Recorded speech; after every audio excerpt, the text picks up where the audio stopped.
Vamos falar então da política local, não é? Vamos falar da bolha de Brasília. Olha só, tem a sucessão para a presidência da Câmara dos Deputados que está dando o que falar. O presidente Lula já tirou o time de campo, não vai se meter. E parece que o Arthur Lira está conseguindo cada vez mais firmar o seu poder e o seu candidato. Agora é o Partido Verde que se juntou à lista de siglas que declararam apoio a Hugo Motta para a presidência da Câmara dos Deputados. Ao todo, já são 8 partidos ao lado de Motta na disputa para a presidência da Casa e os poupudos cargos internos que ela propicia aos aliados. Para vencer a eleição em primeiro turno, o candidato precisa de 257 votos. 257, pelo que me lembro nas aulas da quinta série do professor Simões, é metade de 513 mais um. União Brasil desistiu de lançar a candidatura do Elmar Nascimento e negocia um possível apoio a Motta. O Elmar até fez uma fala chateado, mas Priscila Silveira, não adianta ficar contra o candidato que vai ganhar. Se você vai ficar contra, depois aí tem a primeira secretaria, a segunda secretaria, a primeira vice-presidência, segunda vice-presidente, tem ali aquelas articulações para uma parte mais poupuda das emendas parlamentares. Tem as emendas PIX, as emendas de bancada, que ninguém vê. Então, como você está avaliando esta situação? Todo mundo fechando em torno do Hugo Motta e o eleitor e o contribuinte pode se preparar que vai chover emenda parlamentar para lá, hein? Sim, até me parece que foi também a posição aí do PT, né, apoiar a campanha do Hugo Motta. E é como a gente fala, Capês, não dá para colar propaganda no poste errado, é mais ou menos... Né? Boa!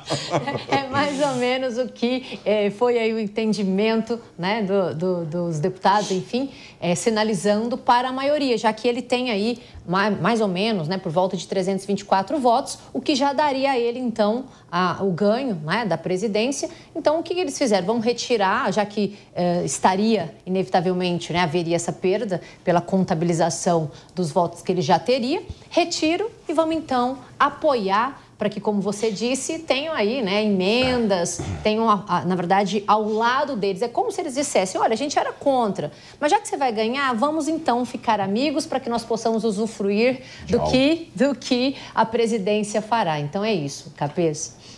Meu querido João Belutti, e aí, como é que fica? Parece que já consolidou.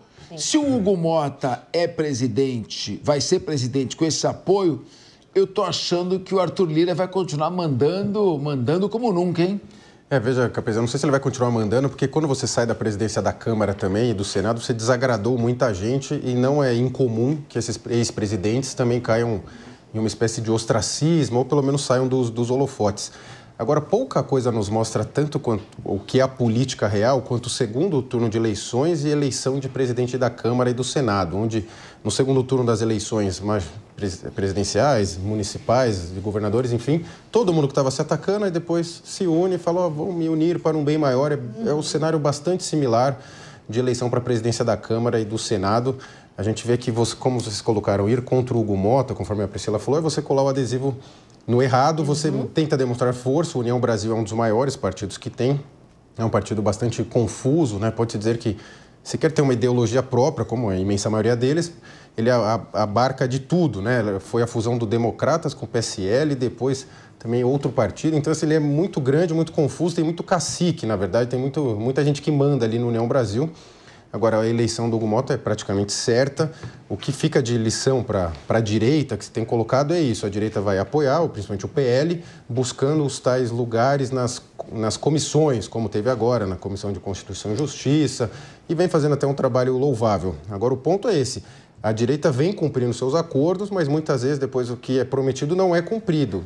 Há necessidade de um amadurecimento da direita, agora precisa, né, calibrar bem esses acordos que são feitos, porque muitas vezes não são cumpridos, vide a questão da votação da anistia, que seria um remédio na minha visão, equivocado, mas para dar uma apagada no incêndio, que depois foi criada uma comissão especial, ou seja, combinou-se algo e depois o tema rapidamente com o poder do presidente sai da mesa. E isso vem para fechar a questão de discutir o modelo, porque o presidente da Câmara e do Senado ele tem muito poder em suas mãos. Às vezes, mesmo tendo maioria depois de eleito o presidente, você não consegue manejar as coisas, porque, principalmente pedidos de impeachment, essas coisas, ele simplesmente arquiva. É um poder discricionário dele, então precisa se discutir o modelo. Não havendo a discussão do modelo ainda, nesse modelo não resta alternativa, principalmente à direita, ao centro-direita, do que apoiar o candidato que vai ganhar. Eu tô vendo lá no fundo o Alex Manente, tá com uma barba enjoada, não? Tá lá do lado direito do vídeo, aquela gravata vermelha, olhou pro lado. Um abraço a você, Alex. Meu querido Paulo Loyola. Fofuca ali. Eu tô achando o seguinte, o Brasil está se transformando num parlamentarismo dissimulado. Porque o Lula ganha a eleição com uma proposta de esquerda. Eu até agora não vi governo nenhum, nem de direita, nem de esquerda, para falar a verdade. Mas a proposta era. Aí começa a negociar cargos nos ministérios. O PP pega um cargo, o Republicanos pega outro cargo, PSD pega outro cargo. Ele mesmo, abordado por uma indígena que o criticava, ele diz, eu tenho que conversar com quem não gosta de mim. E agora o governo está com 50 bilhões de reais de emenda parlamentar e o presidente não consegue fazer prevalecer a sua vontade, a sua força na eleição de um presidente da Câmara. A Dilma tentou fazer isso com o Arlindo Quinalha, perdeu para o Eduardo Cunha e viu no que deu, no impeachment. Será que nós estamos cada vez mais num sistema em que ou você elege a maioria do Congresso Nacional como seus aliados ou que comungam do mesmo programa de governo, ou você não vai exercer o governo que você prometeu? É isto? Estamos vivendo um parlamentarismo dissimulado, um executivo enfraquecido ou um judiciário hipertrofiado? Na verdade, tem que olhar essas questões com muito cuidado. Uma coisa é inegável. Tem um crescimento da influência e do quanto que o legislativo capturou o executivo. Isso se refletiu, inclusive, no resultado ruim que a esquerda teve, mesmo estando no governo federal, algo histórico, o pior resultado da esquerda nos últimos 20 anos, que é também um reflexo do resultado do que a gente viu em 2022, com uma maioria de candidatos mais à direita eleitos, e a gente viu que uma taxa de reeleição desses prefeitos histórica, principalmente aqueles que estavam recebendo as emendas parlamentares. Você pensa que para um município pequeno ou para um município médio, um único deputado poder direcionar ali 40 milhões em investimento, isso muitas vezes viabiliza um tipo de política que era absolutamente impossível pensar dentro do acordo brasileiro e constitucional.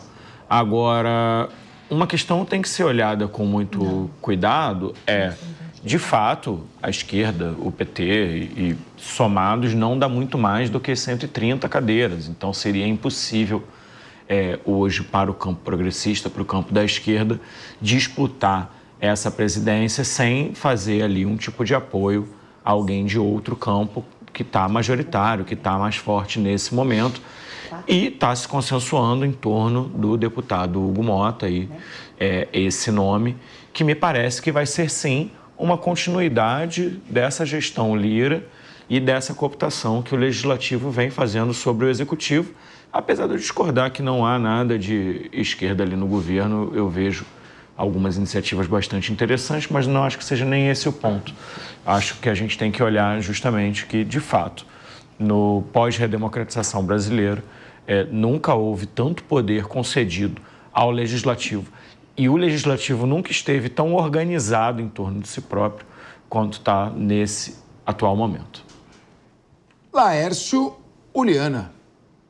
Olha, Capês, eu verifico hoje o que nós temos que lembrar. Nós temos o presidencialismo de coalizão. Ou seja, se o presidente não faz uma coalizão, ele não consegue governar. Por mais que ele seja de direita ou esquerda, se o Congresso é eleito tem uma oposição diferente, ele tem que fazer uma coalizão para poder tornar a governabilidade. senão ele tem governabilidade. E com isso, ele perde muita força. E uma coisa que tem verificado o quê? Ano após ano, mês após mês, o Legislativo tem avançado, sim, adquirindo mais apetite para tirar poderes, ou melhor, tirar dinheiro do próprio Executivo. O Executivo não consegue governar mais, seja por falta de dinheiro ou por causa do próprio Congresso. Só verificar há 10 anos atrás, sobre essas emendas PIX que nós chamamos hoje, qual que era a proporção que tinha o Congresso? Como que funcionava? Era bem diferente. Tinha, mas era bem diferente. Agora, estão simplesmente sufocando o Executivo. E esse é o caminho. Talvez daqui a pouco é melhor mudar para o parlamentarismo daí. Minha querida Priscila Silveira, professora Priscila Silveira, fica complicado, porque o Congresso Nacional, principalmente a Câmara dos Deputados, está com um bocão desse tamanho. Pelo menos a Câmara se movimenta, o Senado é inerte, né? Os senadores estão dormindo lá no areópago deles. Mas a Câmara se movimenta, agita bastante. E quem agita faz com que o outro se estrumbicar, porque vai se agitando, vai pedindo coisas. Nós já quebramos o teto de gastos em 160 bi. Depois, agora tem Lei Rouanet, emenda parlamentar. E é muita gente. E parece que o Fernando Haddad, ministro da Fazenda, ainda falou que não via no curto prazo perspectiva para recortar gastos. E ele até estranhou, não sei porque as pessoas ficam inquietas, eu não compreendo porque as pessoas ficam inquietas, por que será? E agora, com a eleição do Hugo Mota, eu não conheço muito o Hugo Mota, mas eu acho que ele vai navegar no barco do Arthur Lira. Pelo que eu entendo de política, ele deve ao Arthur Lira o seu mandato de presidente da Câmara dos Deputados. Como você vê daqui para frente as dificuldades que o governo vai enfrentar com o grupo do Arthur Lira mandando sem se desgastar? Capês, eu vou aqui até acompanhar um pouco aqui do que falou o Bellucci. Eles têm tratativas entre eles. Num primeiro momento, eles ficam contrários. Mas na hora que os interesses, né, se coadunam, ou seja, todo mundo entra, né, dentro aí de um conluio e unidade de desígnios. O que é isso? Juntam-se, né, para esse bem maior, para poder pegar o dinheiro. Maior para quem? Não, para eles, né? Para esse bem maior para eles, porque nós mesmos sofremos, né, a começar pelo governo, que a gente percebe que gasta mais do que tem, e gastando mais do que tem, quem paga é quem? Nós. Mas eles estão com o nosso dinheiro, porque dentro de um sistema democrático a gente dá a eles esse poderio, não é mesmo? De falar em nosso nome. E aí eles fazem os conchavos. E eu já começo falando assim, o próprio PT, né, acaba por apoiar a campanha dele, que num primeiro momento era contrário. Aí você já começa a perceber que o conluio, a junção aí, para esse bem maior para eles, já é na campanha. Agora, o que dirá na hora que ele assumir? A gente vai ver muitas tratativas e quem vai pagar, mais uma vez, somos nós. O João Bellucci, essas negociações, elas são normais. Elas ocorrem em toda a casa legislativa. Mas, por exemplo, você tem na Assembleia Legislativa de São Paulo, se o governador veta, o sujeito não entra. Às vezes não ajudam. Fazem cara feia, viram o biquinho. Não, isso aqui não é tocando raiz. Mas não vetam. Não vetam. Se vetar, não tem jeito. Eu vejo na Câmara dos Deputados uma desenvoltura bem maior. Parece que há uma independência maior. E o problema é que se o governo federal não tem o presidente da Câmara com ele, a prerrogativa do presidente é pautar projetos. Ou, o que é pior, não pautar. Porque se você pauta um projeto e aprova, você pode trancar ou travar no Senado Federal. Mas se você tem um inimigo e trava a sua pauta, você não tem alguns projetos que podem ser aprovados, como a descriminalização do aborto, a descriminalização das drogas e outros temas mais progressistas, vamos dizer assim, num governo que se diz progressista. Ou também nas pautas econômicas. Foi aprovada a reforma tributária, mas a reforma tributária não foi aprovada por mérito do governo. O Congresso queria essa reforma tributária. Como você vê, então, o fato de o governo não ter conseguido dobrar o Congresso Nacional? Faltou habilidade? É falha do Alexandre Padilha, que é o articulador do governo? O Lula deveria ter se aproximado mais dos deputados e viajado menos? Está muito caro e se tornou irreversível nesse mandato agora o controle da Câmara dos Deputados? E o que o nosso espectador está perguntando e quer saber? Vai sair muito caro para o contribuinte essa eleição?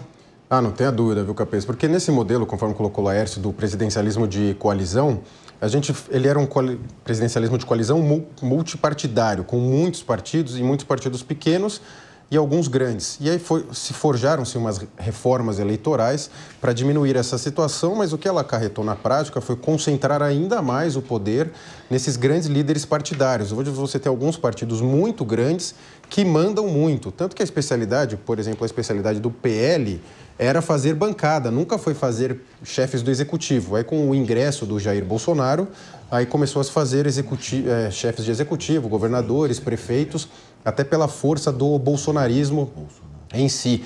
Agora, esse congresso super forte, com grande musculatura, devemos lembrar também, ele foi insuflado, vamos colocar assim, como oposição ao governo do Jair Bolsonaro. Era uma tentativa de contê-lo por parte da oposição e ao argumento nesse sentido, de que vamos fazer uma espécie de parlamentarismo aqui às avessas para conter o avanço do Bolsonaro e agora o governo Lula tem que lidar com isso. Mas é importante mencionar que o governo Lula aparenta, e tudo leva a crer, que não há uma pauta, não há uma agenda clara.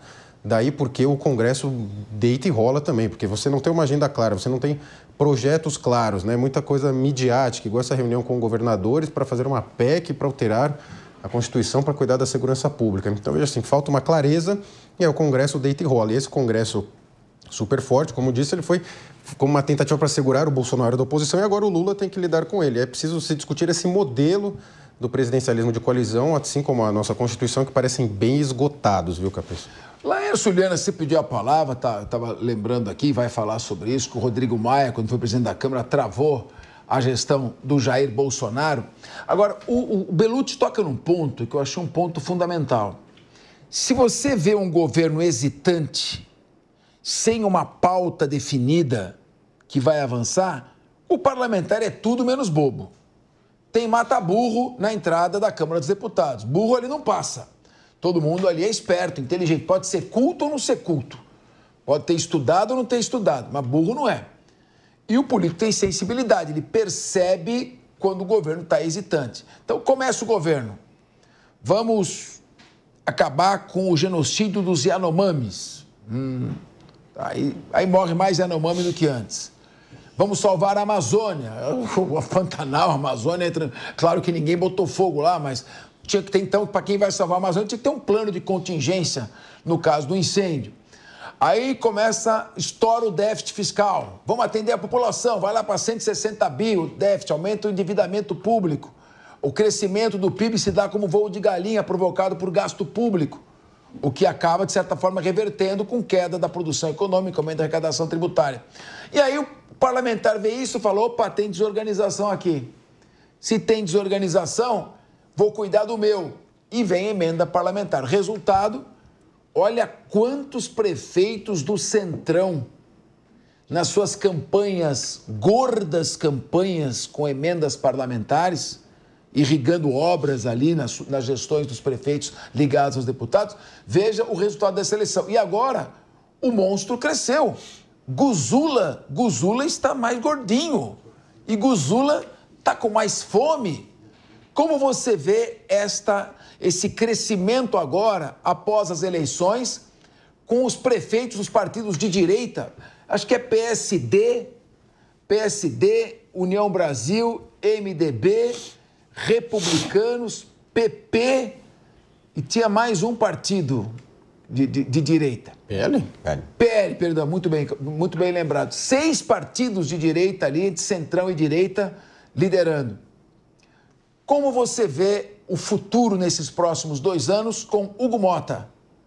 Com a base conservadora cada vez mais forte e com o apetite de Guzula crescendo para emendas PIX, emendas de comissão, emendas parlamentares e cargos. Cargos. Juliana, cargos e mais cargos. Por favor. Olha, Capês, Eu vejo ali que sim, o Hugo vai vencer a eleição, ele vai tocar a agenda como ele pensar, por quê? Tanto o Bolsonaro quanto o Lula não tinha tanto essa dialética, essa conversa com o Congresso. Daí, muitas reformas que eram necessárias não passaram. Simplesmente não passaram. Reforma administrativa, por exemplo, precisa ser passado para poder gastar menos. Nós precisamos desburocratizar o país para gastar menos. E assim por diante. E um ponto que me chama a atenção é isso. Na hora que o Congresso que o Executivo está sem rumo, ele pega a cabresto e faz do jeito que ele quiser. Ele toca a pauta própria. E também não pode ter esse dissabor. É só lembrar um pouquinho, antes do Bolsonaro, o Michel Temer, o ex-presidente Michel Temer. Ele conseguiu aprovar quantas coisas em 2 anos? Muita coisa, porque ele tinha um bom relacionamento, um bom trato com o Congresso. Ele dava um norte, ele combinava com os russos em relação a isso. Já o Lula, não. E ainda, com isso, vai enfraquecendo a própria esquerda, porque você verifica que isso hoje é uma desorganização. Não tem uma organização, não tem uma conversa, não tem um diálogo organizado. E muitas vezes o atual executivo fica omisso. Simplesmente pega e fala, são os fazendeiros que estão tacando fogo, igual esses tempos atrás. Mas não vai lá, não tenta apagar o fogo, demora para reagir. Então, penso eu que agora esses municípios ali de centro-direita, vão começar a ganhar muito mais espaço e isso vai influenciar onde? Nas eleições gerais, para presidente da República lá na frente. E olha um dado importante na eleição que nós tivemos no segundo turno agora. As pessoas que não foram votar aqui em São Paulo, capital, era maior número de gente ausentes do que votaram no próprio Boulos. Então há um dissabor. E também me preocupa muito é o quê?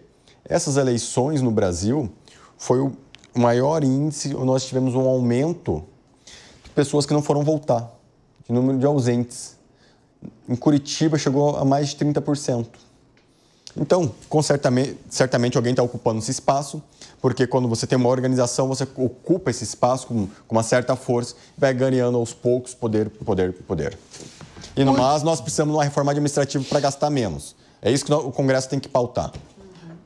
O Congresso não vai pautar reforma administrativa nenhuma, vai continuar tocando emenda parlamentar, porque os próximos 2 anos me parece que ou você pega desde o começo para administrar o país, ou no meio fica difícil mudar o rumo do Titanic.